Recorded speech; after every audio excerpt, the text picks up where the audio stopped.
This is Listen Up Homebuyers, the only podcast offering home buying advice and tips from true buyer agents. And now, here's your host, Victoria Ray Henderson.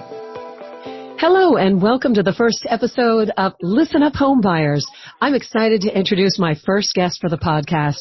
She is an associate broker of Exclusive Buyers Realty in Savannah, Georgia, and president of the National Association of Exclusive Buyer Agents. Welcome, Andy DeFelice. Thank you, Victoria. I'm happy to be here. So glad to have you. First, can you tell us what is the market like for buyers in Savannah, Georgia, summer of 2019? Well, right now it's very hot, both literally and figuratively, because we're in our 110 to 115 degree heat indices.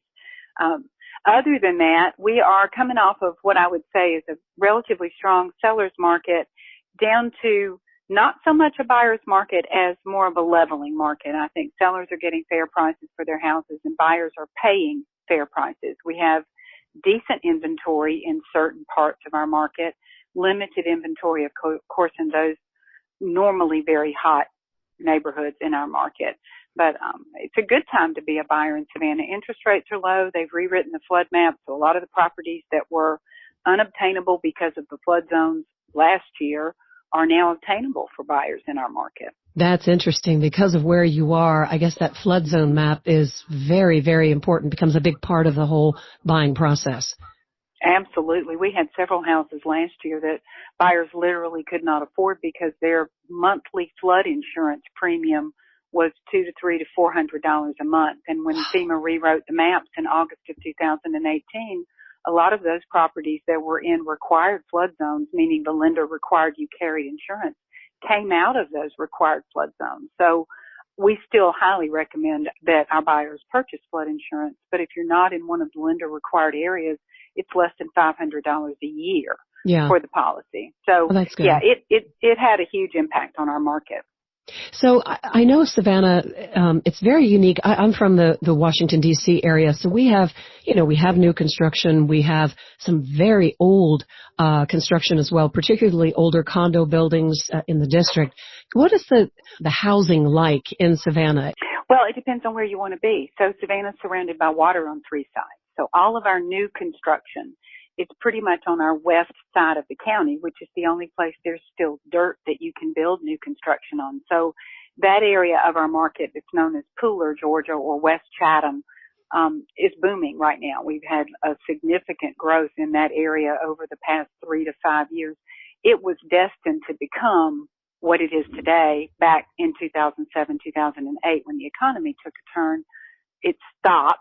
And then when things started to come back, the commercial lenders specifically really got hot and the builder loans were there and there's a lot of retail out there. So that is our biggest market for new construction. Otherwise, it is very difficult to find a new home within the city limits of Savannah or even within the immediate county areas of Savannah because we just don't have any dirt left. We've built it out or we're water. Yeah. So as I said, the bulk of our new construction, with the exception of a few available lots in certain parts of town. Right. But the bulk of our new construction is on the west side. How old are some of the oldest homes in Savannah? Oh, 1800s, 17 to 1800s.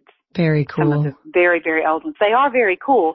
They also can be a challenge when it comes to energy efficiency. I mean, it's the same, I'm sure, in your market. And a lot of those homes, unfortunately, have been left in a state of disrepair. We have several incentives going on right now with the city to try and get those areas built back up, but it's difficult to be the one person who's willing to put your toe in the water. Right. And see if you can get something going. We have had the benefit of the Savannah College of Art and Design who came here in the early 1980s, and they have done a tremendous amount to restore our downtown historical district to what it was. Yeah. But there's still a lot more to go. Okay, so, thinking about first-time home buyer in Savannah, Georgia, when you sit down for the first time, what are some of those main points that you make sure your clients understand about this process? Well, of course, when I sit down with people who want to live in Savannah, they all want to live in the historical area, and they need to understand that can be very cost prohibitive. So my challenge with first-time homebuyers specifically that are moving to Savannah is setting realistic expectations. You're not going to be able to afford that beautiful downtown historic property at $200,000. It's just not going to happen. What are they basically running for when you're talking? The downtowns? Yeah. Depending on condition, they'll go well into the millions. Yeah. I mean, depending on the condition, location. It just really, Savannah's kind of one of these hit or miss. Sure. You have 3 or 4 blocks of beautiful homes, and then you have 2 or 3 blocks of not so beautiful homes, and then 3 or 4 more beautiful. So it really is kind of hit or miss. Right. There are other areas of town that are also historical, but not specifically downtown, that have these darling little cottages and bungalows, craftsman style, Tudor style. The neighborhood specifically is called Ardsley Park, and it's one of the most favorite neighborhoods for the up and coming young families. Those houses can be purchased for between $350, but what you have to understand then, if you want that character and charm, you're going to get a single vanity in your master bathroom, if you even get a master bathroom. Right. And you're going to have very small closets, because you think about houses that were built in the 1930s and 40s. Back in the day. Those things were not important back then. So not only that, frequently they didn't even build closets. I mean, they had the armoires. Exactly. They had armoires, So those are some of the challenges that I have I'm working with a young couple right now that really wants to live in that neighborhood, but they need a large vanity. They need a large master bathroom. They need walk-in closets. And those two things don't always meet. Sometimes we get lucky enough to find one that's been rehabbed, and a builder has come in some cases and done away with a bedroom in order to build this master bath and master closet. And that works well. It's all in what you're willing to accept, right, and how badly you want to live in that neighborhood. Yeah. So those are some of the challenges I have with my first timers. More than anything, is they all want to live in the cool, eclectic, walkable neighborhoods, but the houses aren't necessarily meeting their budget and or their requirement. Right. Yeah, it's about managing those expectations as they're going in, Do you have any recent transactions that you've done that you could tell me about, how working with you was particularly important for your buyer client, and why? I think all of my recent transactions would count. I do have one. I worked with a couple. It was a VA loan. They needed 100% financing. They needed all of their closing costs paid, with the inclusion of being able to get their earnest money refunded. I mean, they truly did not want to come out of pocket one single penny to buy this home. They were not first-time home buyers, but it had been quite some time since they had bought a home. Both were divorced and remarried and now living in an apartment. We had significant challenges because they wanted to buy everything that came on the market the first day it came on the market, but because we needed so many seller concessions, it was just very difficult to get it negotiated. You couldn't compete. Not with that sort of situation, but we found one, and we got the seller to agree, and they closed on Friday. Wonderful. And congratulations. They're thrilled. Mm-hmm. Thank you. Talk a little bit about those seller concessions for somebody who doesn't know what that is. Can you walk us through that a little bit? Sure. A lot of it depends too on the type of loan that you're getting. When you're going VA, the VA will allow the seller to pay all of your closing costs, including your prepaid items. And prepaid items are, of course, those items that establish your escrow account, which is what your bank pays your insurance and your taxes out of on a monthly basis. FHA, I believe, has a pretty unrestrictive requirement with regard to what the seller can pay. Conventional loans, depending on the loan, sometimes will only allow the seller to pay 3 to 4% of the actual closing costs. So when I say seller concessions, that's what I mean. In Georgia, they're not necessarily called seller paid closing costs. They're just seller's credit or seller's contribution at closing. But they are to be used toward the closing cost or toward the inspection. Those types of fees cannot be used toward a down payment. And one thing that I have to make sure that my buyers understand is if we ask for $7,500, for example, in seller concessions at closing, and the closing costs only come up to $6,000, you don't get the full $7,500. You don't get the extra $1,500. Right. The seller only pays what the closing cost equated to. So I try and be real clear with my lenders when I'm writing those types of contracts. And I do a lot of VA because we have 2 military bases in Savannah, that I get a real good number that I can use in that blank on the contract. So there isn't any question for either the seller or the buyer as to how much money they're truly talking about at closing. Now, I'm sure you have preferred lenders that you work with, and because I know we do in D.C., and, they're the people we go to that when we get in a jam because somebody's gone with, God forbid, an internet lender, and everything starts to fall apart. These are the people that we call to help us put it all back together. Absolutely. Do you have people like that in Savannah that you work with? Absolutely. I have 3 or 4 very good lenders that not only can I call, and I can call them Saturday, Sunday, 9 o'clock at night, it doesn't matter. They also are a great source of business for me as well because because of our relationship, appreciate the exclusive buyer agency relationship that we have with our clients, because a lender, your buyer, when you're working with a lender, you're that lender's client as well. They have the same responsibility to you that we do as your exclusive buyer agent. So they understand that buyer-client relationship. Right. And they will refer buyers to me that walk in without representation. They refer them to me 9 times out of 10, which is fantastic. Yeah. Because, again, they appreciate the protection that I'm giving their client. Right. Because you obviously no dual agency. You're 100% supporting of the buyer. Exactly. And talk a little bit about when somebody moves to Savannah. What can they expect with their daily commute? I mean, I know that's a broad question, but Well, it depends on where they're going to be. But daily commute in Savannah, if we sit in our car for more than 30 minutes getting home, we feel like we've been in a horrible, horrible rush hour traffic. That's and I know hilarious. that you can really appreciate that. Yes, I know. But it's true. We just really, you think about Savannah's population, and when I say Savannah, I'm talking about Chatham County, which is the county Savannah sits in. There are actually 4 different municipalities within Chatham County. But we only have roughly 450 to 500,000 people in our county. Wow. Savannah proper, we're not a very big market. Savannah city limits proper, maybe 150,000 of those make up the actual city of Savannah proper. So a commute, like I said, we've grown up very accustomed to not being in the car for very long. I can literally get from my house. It takes me longer to get from my house to the airport than any other part of town. And that's about a 30-minute drive. That's crazy. I was driving from my office in Bethesda, Maryland to meet a client in McLean last Friday. It was noon, and it took me 54 minutes to get there. Oh, dear.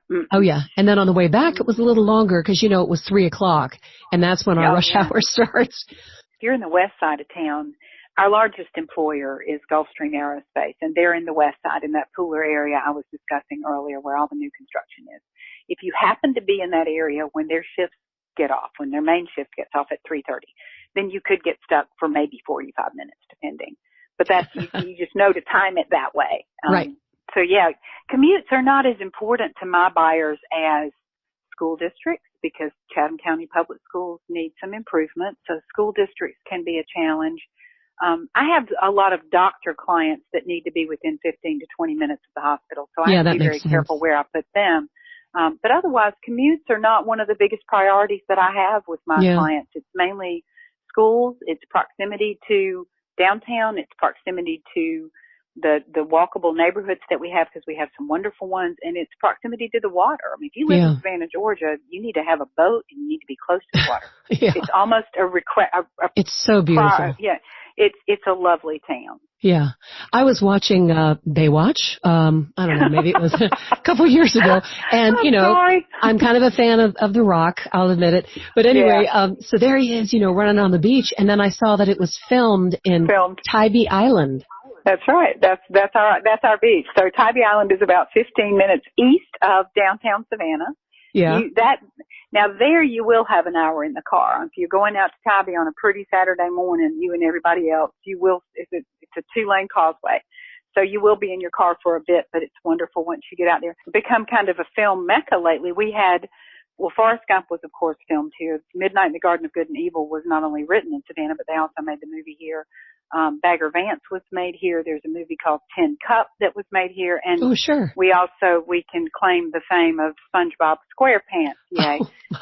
There was a John Travolta movie that was just being filmed here about a month ago. And right now they are filming the television series, very popular TV series. They've shut down downtown to get that filmed. Well, that's very cool. So it's brought a lot to the city. Sure. Yeah, that's very cool. Very cool. It is. Any other topic you'd like to cover? I was trying to think. I just got back from NARI, the National Association of Real Estate Editors, and they were talking a lot about whether, this was one question that came up that I thought was so funny, whether you should require a home inspection when you're buying new construction. And the resounding answer that I've gotten when I've asked our members that question is absolutely yes. Just because you're buying new construction doesn't mean that mistakes haven't been made. Not intentionally. Builders aren't trying to short and cut corners. They just may miss something. So having inspections done on new construction during the process and after the process is completed is very important. That was one of the topics that came up when we were there that I thought was very interesting. We actually, we've had a lot of new construction clients over the years. We do a pre-drywall inspection that we require, or that we recommend, and then our clients do it. Every time that we have had a pre-drywall inspection, we have found mistakes. And again, what that means is it's before they put the drywall in place. Right. You get to see what's behind that wall, where all the outlets are, the wirings.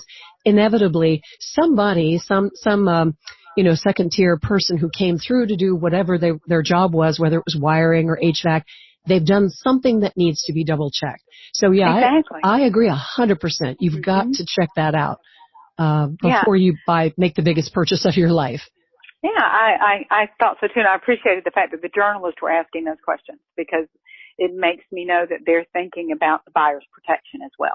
Absolutely. Which I always appreciate. So that was just one takeaway I had from the conference that I thought was interesting, and I will share with my buyers. Of course, we do the same thing. We counsel them.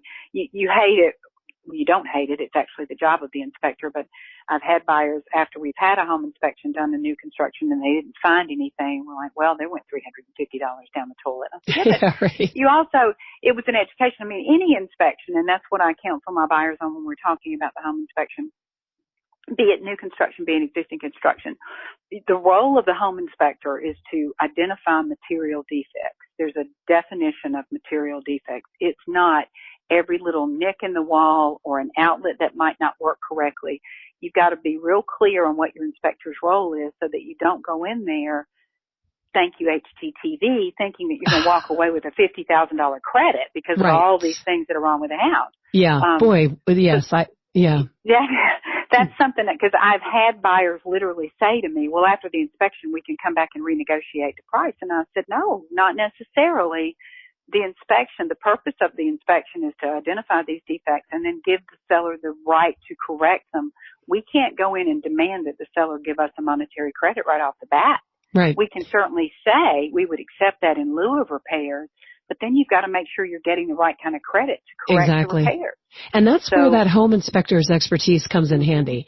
Absolutely. I take a lot of notes. I do a lot of videos with these home inspections because people want to know what these experts have to offer, what you can learn. Absolutely. Yeah. And it can truly, and I love our inspectors. Again, we're in such a small, sweet market. Our inspectors not only do their job identifying things, but they also educate my buyers. They'll tell them how to care for their HVAC system. They'll tell them what to look for in the event something's springing a leak. I mean, they really spend time with them, especially the first timers, making sure they understand, because it's a shocker to go from being a tenant where you just called somebody else when something broke to being the owner where you have no one to call. Yeah. So I appreciate the education and the time that our home inspectors spend with my buyers, giving them those extra little nuggets of information that make them a better homeowner. Yeah, I agree. Even just the little things like make sure you caulk around your bathtub every year, because people will get a flood of water coming down and not understand that little tube of caulk around that tub, that solves the problem. Yeah. Mm-hmm. Yeah. The one I love that my guy always does is don't go buy those super duper expensive HVAC filters. Get the cheap cardboard ones, change them once a month, and they do just as good of a job, and they make your system just as efficient. In the long run, it saves you money because you're not buying the $15 filter, you're buying the 99-cent filter. You just have to make yourself change it every month. Right. Put it on the calendar and get it done. Exactly, and get it done. So little things like that can mean such a difference to, especially a new home buyer, because they don't know what they don't know, and you need to give them the guidance that they need so that they're buying what they want and they're happy with their purchase at the end of the day. That's right. Andy DeFelice, Associate Broker of Exclusive Buyers Realty in Savannah, Georgia, and President of the National Association of Exclusive Buyer Agents. It has really been a pleasure talking to you and hearing your advice and your tips for home buyers. Thank you so much. Thank you, Victoria. Enjoy the rest of your day. You've been listening to Listen Up Home Buyers, the only podcast offering home buying advice and tips from true buyer agents.